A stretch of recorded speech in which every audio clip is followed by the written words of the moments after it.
In today's video, I'll be imagining The Legend of Zelda: Echoes of Wisdom as an anime. I'll be drawing 3 unique scenes depicting Zelda and Tri in a retro, cel-shaded anime style. If that sounds interesting to you, please keep watching.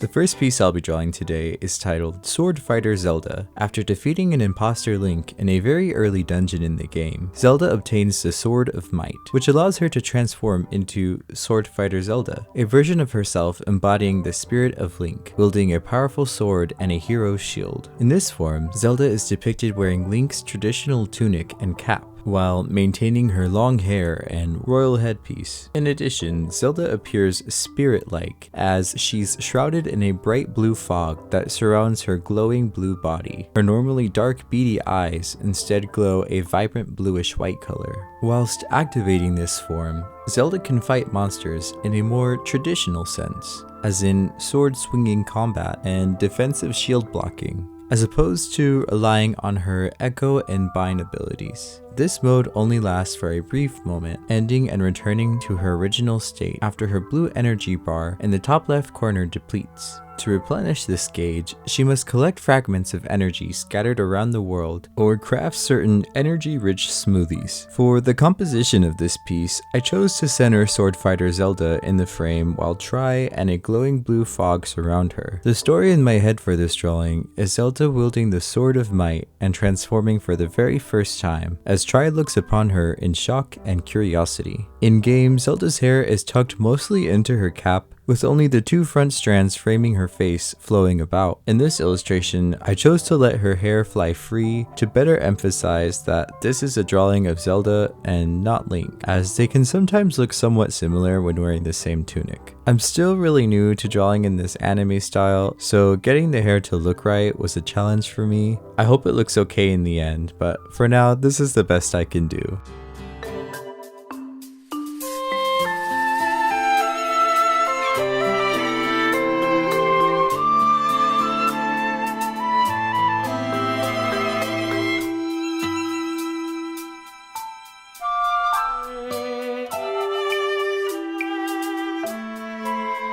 So here's the finished piece. I enjoy the blue glow and the somewhat ominous vibe this piece has. Let me know your thoughts on this drawing below, and if you'd like a 4K digital download of this drawing and any other illustration in this video, check out my Patreon in the video description. Okay, on to piece number 2.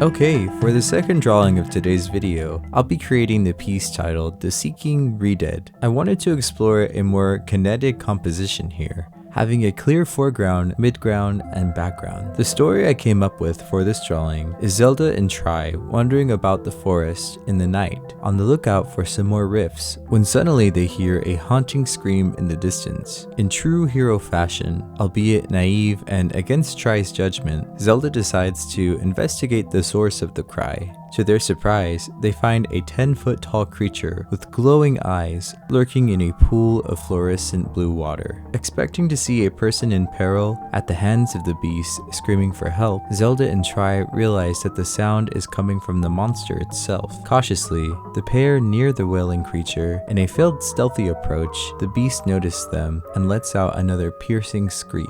Hearing this scream from up close was so loud, it momentarily paralyzed them. After freeing themselves from the brief paralysis, they flee and take shelter a short distance away, behind a large tree trunk. The monster is left alone in the water, seeking the princess and her fairy companion. The monster in this story is none other than the infamous ReDead. The ReDeads have been a staple in the Zelda series since the very beginning. My first encounter with a ReDead was in Ocarina of Time, where their high-pitched scream petrified me as a child. ReDeads and Gibdos are very similar creatures and share the same screech and paralyze mechanic throughout the Zelda series. However, Gibdos seem to be mostly enveloped in some sort of cloth wrapping, not unlike a traditional mummy. In a similar sense, ReDeads more closely resemble a traditional zombie. In-game, ReDeads do not have glowing sockets in their creepy face mask. However, I feel like it would make for a really neat addition to the drawing, so I added it in my version. Also, I chose to draw Zelda in the cloak she wears in her early game exploration.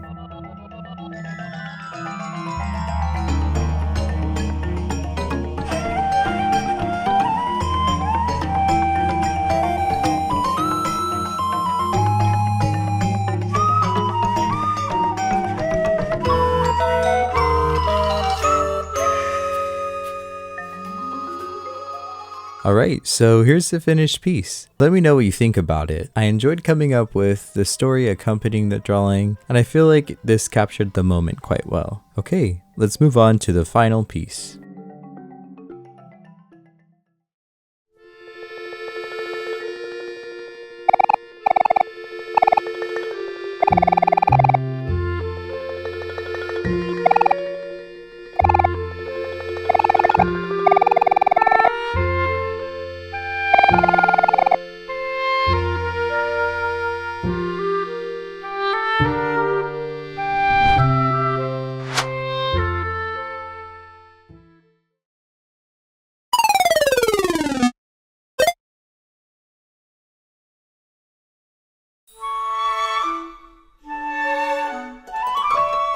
Okay friends, so we finally reached the final drawing of today's video, titled Echoes of Time. You may have noticed something different immediately from my sketch. If you haven't guessed already, this piece features Zelda from the most recent major open world Zelda title, Tears of the Kingdom. If you have not yet played Tears of the Kingdom, and if you care about some minor story spoilers, I urge you to skip ahead to this point on screen to see the finished piece. Okay, have you done it yet? I'm waiting. Alright, if you're still here, that means you've either already beaten Tears of the Kingdom or you just don't mind spoilers. You've been warned. So, the story behind this drawing is as follows. In Tears of the Kingdom, Zelda is sent back in time to the beginnings of Hyrule, where she meets the first king and queen, Rauru and Sonia. There, she finds a broken and powerless Master Sword, sent back in time from the hands of Link. She knows she needs to help Link restore the sword's magic to defeat Ganondorf, so she does what's needed of her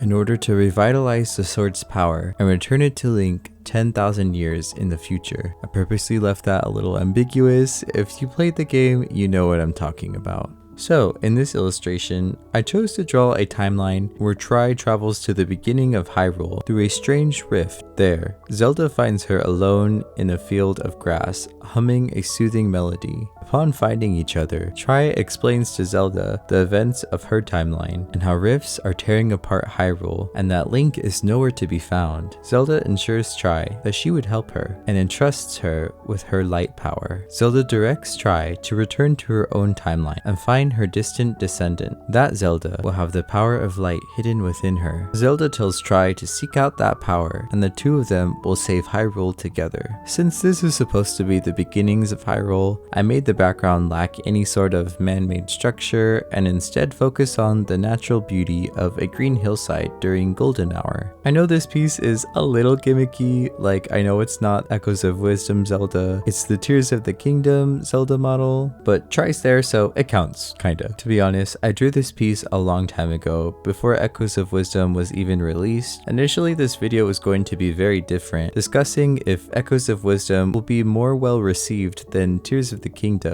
However, time passed and things didn't work out the way I planned. Instead of completely scrapping the drawing, I decided to repurpose it in this video. It's still in an anime style and has elements of Echoes of Wisdom, so in my mind, it's still appropriate.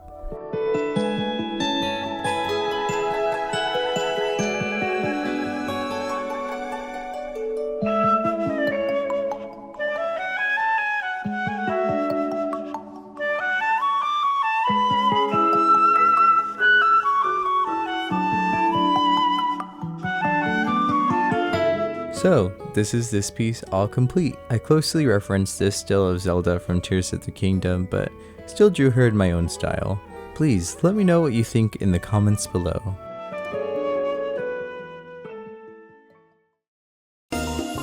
So, that's been today's video, friends. Thanks again to my lovely patrons and channel members. I appreciate you all so much. I also appreciate each and every one of you who tune into my channel's content. Thank you for being patient with me and still supporting me through my exploration of different content styles. Of course, I'm always going to love Pikmin. It is and always will be my favorite game franchise. However, I don't want to only be known as the guy who makes Pikmin fan enemies. I recognize that that's what got me views and subscribers initially, and I'm very grateful for that, but to expect that and only that from my channel discourages me. I want to explore. Creating the same thing over and over again kills my creativity. Trust me, one day I will return to Pikmin fan enemies, just not for a little bit. I can't say for certain how long that will be, but I hope that my art and perspective on other titles, also including Pikmin, will be enough for you all. I urge you to remember that I'm just a person after all, and I love to create art that I'm inspired to make. I want to keep that spark alive, and it's telling me to draw not only Pikmin but other games and media as well. I hope you can understand. With that being said, thanks again for watching. Remember, always follow your instincts, friend. I believe in you to make the right choice. Until next time, beautiful humans, your friend Paracosm.